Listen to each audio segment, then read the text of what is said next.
overall, methanol, as we said, does be converted into formaldehyde, and it's indisputable that it is a carcinogen. My opponent did claim the fact that these companies would be detrimental to the economy by losing them. NutraSweet, the biggest company that produces this, such as Equal and other artificial sweeteners like that, has a total of 2,000 employees. If you put that in the perspective of the U.S. population of around 340 million people, that will not significantly at all affect the job market. It's less than 0.1%.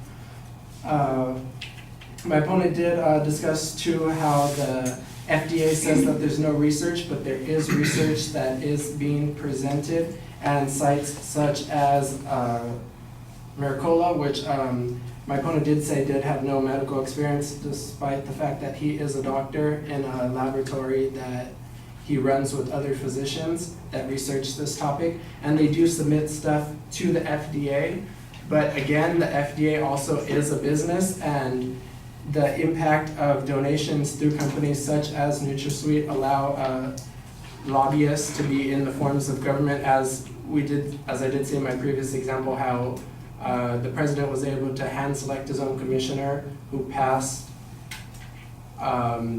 something that was banned within 6 months of his time being in office. And we also have to remember the FDA is not always right when they allow things to be passed. If people can remember back, the FDA was indefinitely on the side that cigarettes did not cause cancer until the research was undeniable and it was completely out there, overwhelming to society. Then they decided not to ban it, but to put a label on it to warn people and then tax it. Again, Dr. Ruben Melton puts this best. The research that is done by these companies is mostly funded by them. The research that is submitted to the FDA or stuff that is in the favor of artificial sweeteners, it's done in such a window that it allows to give them a slight upper hand because the window frame is so small. As I was saying, Dr. Melton says this best. He says, let us say that cigarettes were invented today.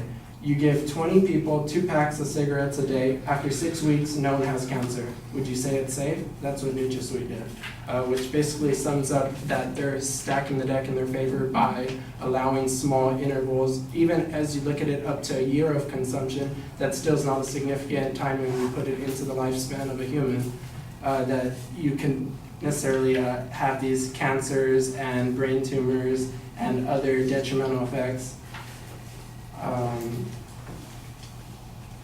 In conclusion, aspartame does, as we have stated, cause harm, and that most of the public is not aware due to the multi-million-dollar advertisement of companies.